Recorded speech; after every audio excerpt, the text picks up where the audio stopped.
Welcome to the Lovefly podcast. It's Paul Tizard here, fearofflying coach for Lovefly. Now, today's guest, Jamie Lindsay-Harvey. Well,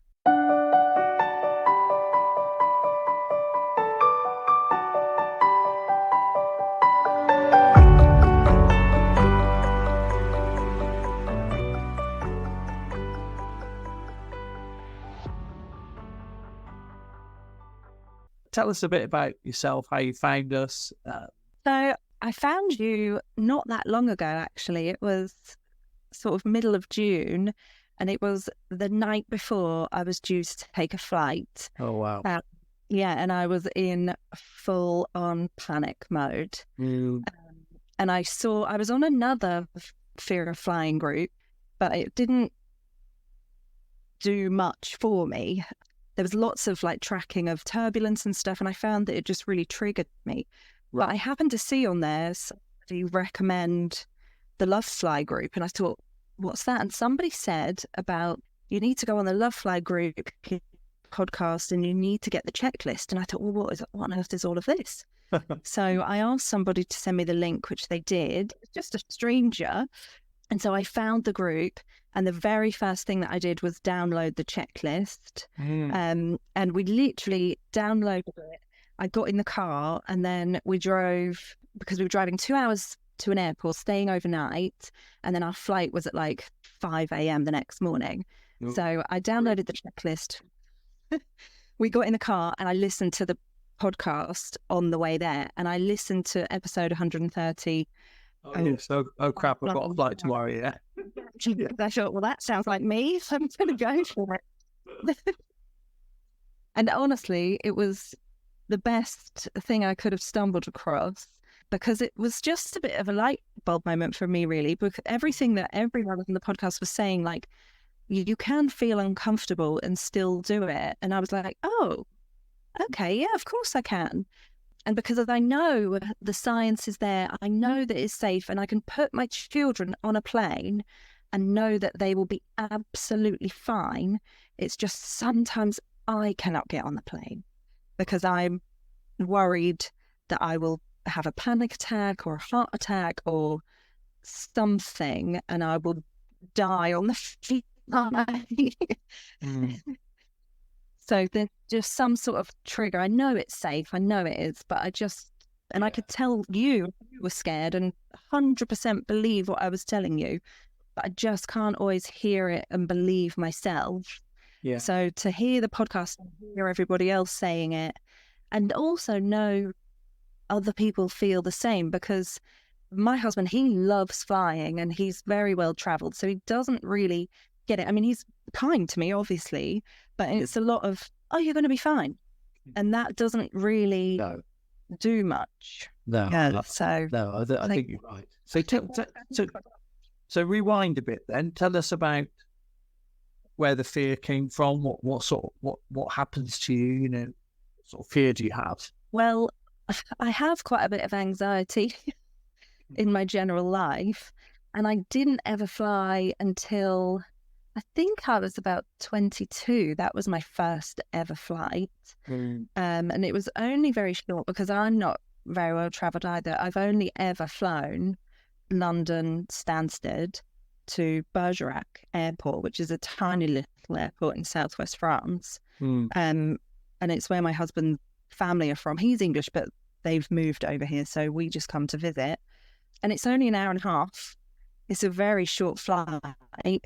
Yes. But my first ever flight was coming here, and I didn't know any different. I was frightened because I have always been frightened, and I think I have no experience with flying at all. Yeah, and that was my first ever flight. And I mean, I was scared. I was crying on the plane, and the flight attendant was very kind to me. It was only Ryanair, but they were still nice.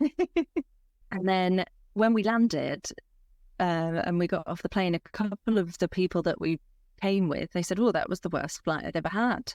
It was very turbulent, and I hadn't thought it was that bad compared to my expectations. But it didn't make me feel any better, because I thought, worst? Like, if I didn't think it was that bad, can it like get any worse? Or they said it was the worst they've ever had. Is it usually better? And I was just all a bit confused. It was a lot to take in. And I had rescue remedy, but I didn't do much else because to be honest, I wasn't really sure what was out there to help. Yes. Just kind of thought if you wanted to do it, you had to just get on the plane. So the flight home was okay. I mean, I didn't enjoy it. I was still just as upset, but I knew I had to go home, so I had no choice. I don't ever take my seatbelt off. I didn't ever leave my seat. I have to wear the same outfit as I wore on the flight there because I know I'm okay if I wear that outfit. It's very psychological, If I wear the same thing, I'll be okay because I was okay on the way here. It makes no sense at all. Well, I'm not saying the word, but you said that, not me. Yeah, I know. I'm fully aware. I've been told. I guess it's a bit of superstition. I don't really know. And then we actually decided to move to France ourselves. So that's what we did. But obviously we drove over with everything in the car.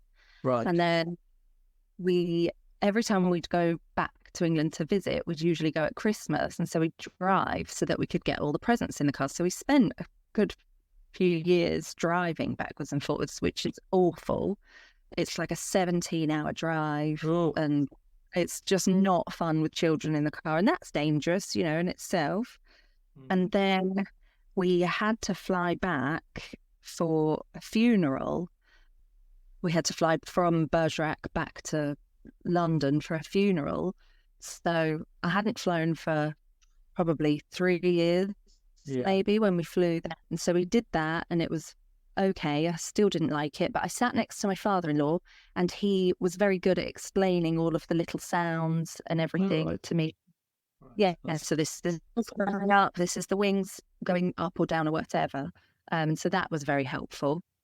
And then I flew again the very next month on my own with the children, which was a huge step. And so I thought, okay, I can do. I still didn't really like it, but I had the children as a distraction and I managed to do it. And so I was like, okay, I'm on the right track. I'm getting there. And then we didn't fly for a little while. And then we booked a holiday to Portugal. And so that involved us having to go to Toulouse and stay overnight and go to a big airport. And much for me, I didn't sleep at all. I had a really bad panic attack. And so every morning when it came to the flight, I did not get on the plane. I didn't even check in. I got out of the car and into the airport, but that was as far as I went. Yeah. The children went, my husband went, my in-laws went. My husband was going for work, so he had to go. And we were just going to go along for the ride while he was working, but I didn't get on the plane. So the children all still went. And as they were on the plane, I got in the car and I drove to Portugal. Oh my goodness. Yeah, which was very, very foolish. I would not recommend it and I would never do it again. It was really, really far. But again, I put the children on the plane and I knew they'd be fine. I just couldn't do it myself. And so then after that was in 2016. We then had another baby in 2017. And so we didn't travel very much. And then COVID hit. So obviously we didn't travel at all for, quite a while. We actually didn't go back to England for 3 years after COVID because we were a bit frightened, or I was frightened really, to go to England and be on a small island with lots of people. So we didn't travel. And then I got a new job in February, and one of the perks of this job might be that I can go to our office in Malta. And so I thought, I really want to do that, and everybody else is doing it, and I really want to do well at this job and all of this. So we booked a flight in March, just gone, to go back to England and surprise my nephew for his birthday. And a 24-hour visit. We'd fly in on the Saturday, fly home on the Sunday. And so I hadn't flown at this point since I think it was 2014 was my last flight. Yeah. So I had a colouring book, I had headphones, and I had Rescue Remedy drops. And that was those, like the headphones and downloading something onto Netflix to watch on the plane. That was tips I'd picked up just along the way from other people and stuff like that. And I did find, and when we came home, we landed in really bad winds. It was quite intense. I was okay. My daughter was like, "Oh, it's like a roller coaster." I was like, "Yes, it is." And there were lots of people. There was like a lady behind me who was anxious as well. She was screaming, and that was really triggering. I don't know if you might want to cut that bit out. Yeah, so that was quite scary. I was like, "Oh," that really, because other people were panicking so much. I was like, "Oh gosh, maybe I should panic a bit more." But I just sort of kept my head down, I turned the volume right up, and I was just trying not to think about where I was. I was just trying to focus on listen to Netflix, like, we're nearly down now. The rest of the flight had been okay. Like, well, we're back, so we made it. To fly again in June. And that's when I just thought, oh, I don't know if I can do that again. Like, it was still really fresh in my mind, and I hate the takeoff and that feeling of when you sort of when you leave the ground and you feel like you're going to fall just for a millisecond. I really, really hate that feeling. And everybody else seems to love it, but it makes my stomach flip. It just makes my palms all sweaty, and I just really don't like it at all. Yeah. So that's when I found and panicked the Lovefly group, and that's when I found Peter's checklist. And so I read that in the hotel the night before. But I didn't really take it in. It was only when I was on the plane that I was like, okay, this is good, because this is telling me every little noise that I'm worried about. He's telling me what that is. So I found that really helpful.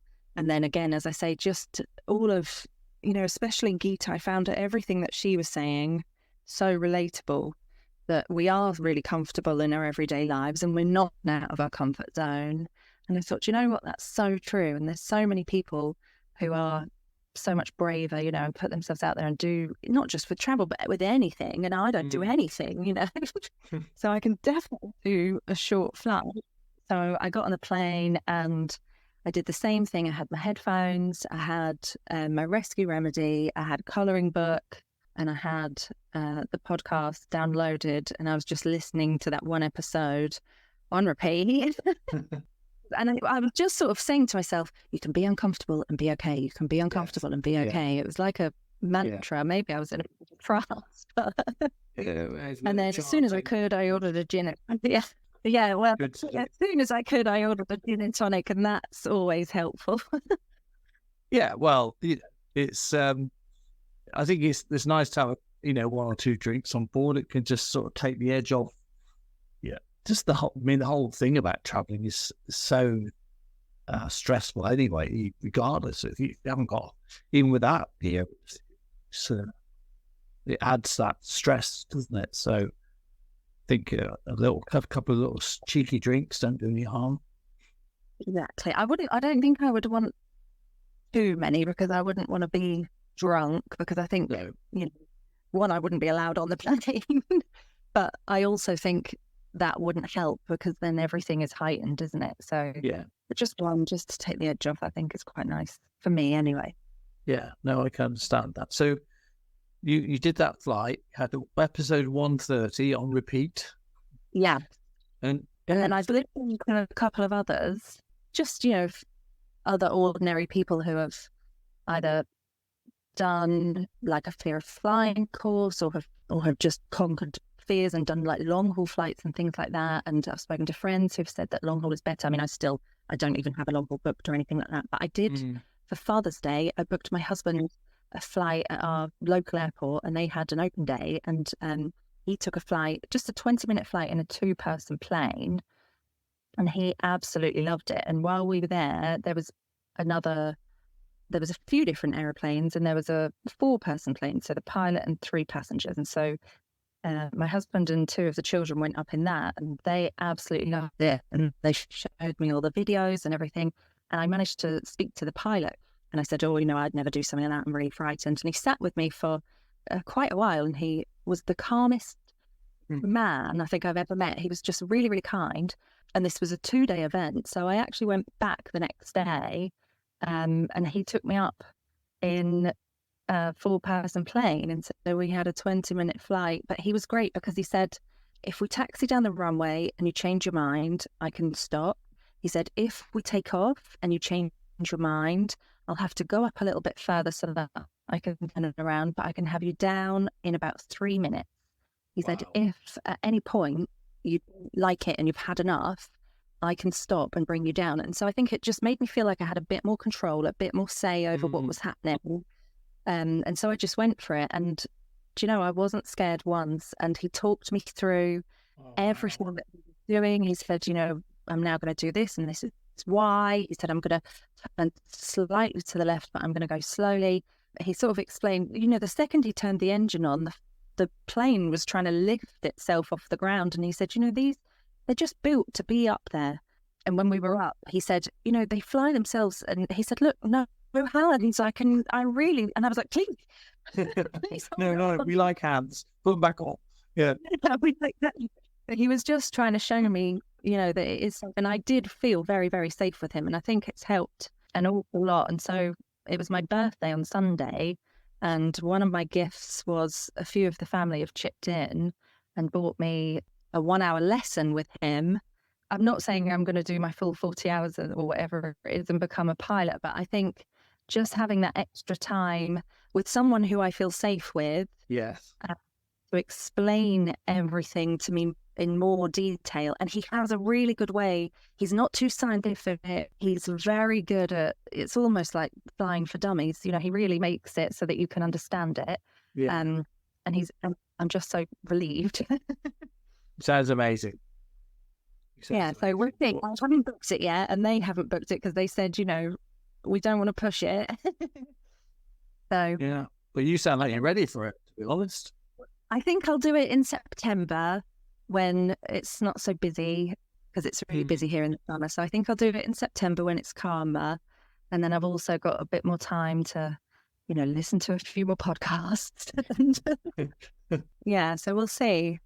But I honestly don't think, because I hadn't ever gone to the doctors, because maybe it's a control thing with me. I've never really looked into it, and maybe I should. But I don't think tablets would help. I mean, they probably would because they help everyone. But I think if I can do it this way, yes, I'm more comfortable with it because I feel like I have more control over it. I'm a massive control freak, and that's the problem. Well, we all like to be in control, don't we? So that doesn't make you a freak. It's just, I think you're doing it on your terms, which is, so I really heartily recommend it. Yeah, it's not, I know some people go the drugs route until they don't need them, and some do what you do, and some go long haul because it's big aircraft. It's just finding your way, isn't it? Yeah, a lot of my friends have said that they prefer long haul because the plane is so big that it's very, very smooth, but I'm not there yet. No, it's true. That is true. I mean, the aircraft you've been in move a lot more than anything you'll ever go in commercially. And, like a big an A350 or 787, those sort of that size aircraft.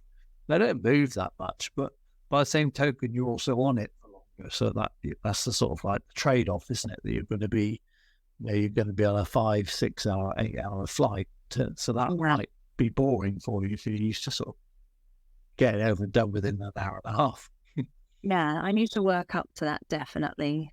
Because I would, there's places, that we do want to go and we do want to take the children, but I just can't imagine. And I've never flown, at night, or, I mean, obviously we've flown over from France to England, but I've never flown over, a big sea and stuff like that. There's so many other little triggers that I think I need to work on first. And never mind the fact that there's 5 of us and flying is very expensive. Yes, it is. It is. Well, yes, I've got a family of 5, and it is pricey. Everything is like when you do like times 5, everything. It's like, oh my goodness. I know, yeah. It's a shocker, isn't it?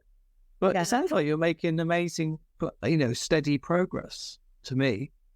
Well, I think being on the Lovefly group, it sounds really cliche, but it does really help to see, it's such a positive group and everybody's really supportive of each other. And I think I just needed a little bit more of that, not like, oh God, are you actually going to do it if we book this flight? That's not helpful. No, I think people, I'm very grateful to the group. I think it's phenomenal, and the amount of people the way people give their time and help each other, it's absolutely staggering. Yeah, great. Yeah, and you're part of that now. Well, hopefully. So, when's the next jolly trip? You've got your birthday treat. Is there anything else planned? Not really at the moment. We are going back to England next week, but we're driving. But that's only because we're going to a wedding and we have lots to take with us. Everybody wants cheap French wine and you can't take all that on a plane. And the flights in the summer holidays are really, really expensive. So they are, yeah. It's only for monetary reasons. But we think the children really want to go to Italy. So we're thinking maybe we might go there in October half term. Okay. But we just need to see. We just need to see how much it is really. That's the biggest thing. Which usually it's no, your mum won't go there because she's frightened. Whereas now it's okay. It's not a no. Let's see how much it costs because I'm much more open to it now. So it's a step in the right direction. Yeah, well, this is lovely hearing that sort of change of mindset here. But if you had to put it down to two or three things, what would they be that made the shift? I think I don't want my children to grow up being scared the same way that I am, and they're not at the moment, and that's all down to their dad. As they get older, they do pick up me, crying and everything like that, and it's not good for them to see. So I really need to sort of try, at least for them. And the other thing is for selfish reasons, as I get older as well, life is so short and I don't want to just stay in the same place. I want to see parts of the world that we can afford to go to. And you can't take a boat everywhere. You can't drive everywhere. It's just not practical. And that in itself is dangerous. And so I do want to overcome it because there's stuff for selfish reasons that I really want to do as well. That's fair enough. So you've got two quite strong drivers there, actually, in terms of, you do want to pass it on to your kids, and then also you've got, you want to experience life yourself. These are great reasons, very good motivational. Not that you need validation, but they are, they're good, strong reasons to keep pushing forward. Yeah, and I think I can do it for the children, but I couldn't do it for anybody else apart from me and the kids. I couldn't just go because everyone was going. When I was younger and all my girlfriends were going on girly holidays, I just wouldn't go, and it wasn't enough that I would miss out on that fun. So I just could not go. So now I think because it's for me and my family, I think that's different, and I think it is enough to push me to want to do something about it instead of just being in a bubble of ignorance and bliss. No, that's really good. So next steps then are, we got this flight potentially with the birthday present. Yes. Possibly Italy in October. Yes. This is good stuff. Yeah. And anything else that you'll be doing to sort of help yourself? Well, a lot of people have said try hypnosis. Do you say try hypnosis? I've never looked into it, but it's always been at the back of my mind. So I don't know. Yes. So maybe I'll look into it. I've never looked I've never Googled hypnosis for fear flying, but it's always been at the back of my mind a little bit. So maybe I'll think about that a little bit more to see if that can give me some coping mechanisms. It's just all little things, really, I think, that build up to be really helpful. Yes. Well, it's finding the thing that works for you. Whether it's, some people like CBT, some people it's hypnosis, it's whatever it is. It's just, we all need something to help us get past ourselves, shouldn't we? Yeah, I think listening to the podcast definitely helps. And I think that has made me realise that I can't just grin and bear it. Otherwise, I won't get on the plane. I do need to be open to suggestions, from other people. So I think I need to take that on board. I can't just do it on my own. Yeah, no, I think that's right. And one of the things I particularly think is a sort of theme is that you're doing something different, because the classic thing of not do anything different, not think about it, put it off, then go to the aircraft and then not want to do it because that's, because the thinking only changes when we do something different, and that's what you're doing. And you're doing it your own way, which is great. Yeah, I just need to try and prepare and then I'll feel better. Yeah. Well, keep doing what you're doing. It's great. It's great stuff, Jamie. So just thank you. It's really nice that I like hearing people in the group tell their story who aren't 100% there yet. So you're still working on stuff very much, but you've had some success as well, which is great. It would be interesting to hear how you are after the Italy trip. Perhaps. Yeah. You could let us know in the group how that goes. Yeah, for sure I will. Yeah, and I'll post some photos of my flight on the 4-person plane as well, because that was really good. Yeah, do. Yeah, I'd like to see that. That'd be really interesting and inspiring for people, because it sounds like you had a great experience doing that. Yeah, it was really fun, and that was the first time ever that I haven't cried, and it was the first time ever that I could actually truthfully come down and say I enjoyed it. Who are you? What's happened to you? I know, that's what everyone said. All my friends were like, what's happened? Yeah. No, that's great. That's it, isn't it? So by doing it sounds like you found a really good influence as well. And you need somebody who's kind of confident, calm, to make you feel like you're safe. That can give you a chance to reset yourself. Yeah, I feel like I'm very privileged to have somebody like that on my doorstep, basically, because I know that's not available to everybody else. But it's such a small community here that it's just full of weird and wonderful people, and I happen to stumble upon somebody who's very helpful for me. Well, if he fancies coming on the podcast, I'd love to hear from him, because he sounds like he could be a nice influence for others as well.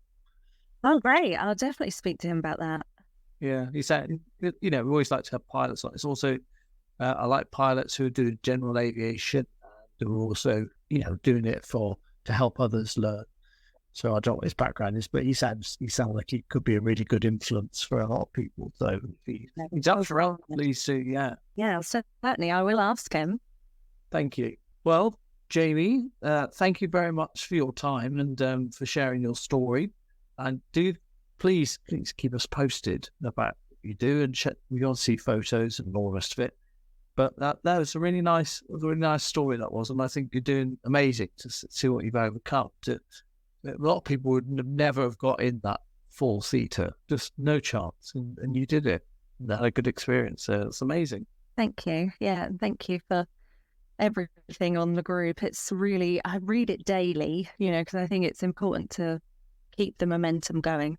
And so it's really helpful. And I know that I'm not alone in appreciating the group and everything and that everybody does, and all of the time that everybody gives, because I know how precious everybody's time is. So it's really amazing. The group's amazing. The people are amazing. Yeah. And thank you. You're part of that too. So take some credit. It's not a very British thing to do, is it? No, of course not. No, stuff.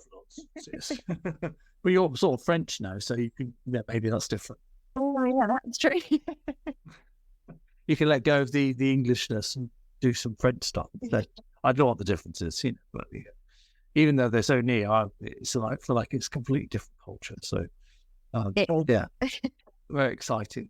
Well, there you go. So you're doing something a lot of people would never do. It's quite an adventure, and but you obviously have quite an element of bravery or resourcefulness to even consider moving to another country, because that's not an easy thing to do. So I see great things for you, and I want to hear more.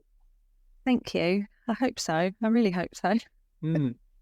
This year is off to a much better start than the previous years that I've had with flying. So I'm hoping I can just build on it and keep going. Yeah, absolutely. We'll build on the momentum. Awesome. Well, thank you, Jamie. That was really helpful, really nice. There's some nice little thoughts and comments there as well. And your story is very inspiring. So hopefully when this one's released, people will be able to share a bit in your journey so far. Thank you very much, Paul. Thank you for listening to the Lovefly podcast. I hope you found it useful. Now, as always, if you need any extra help, please join our Lovefly Facebook group. You can also follow us on Instagram at loveflyhelp. And also, if you go to our website, which is lovefly.co.uk/shop, you can see other ways that you can get some help. Thanks for listening.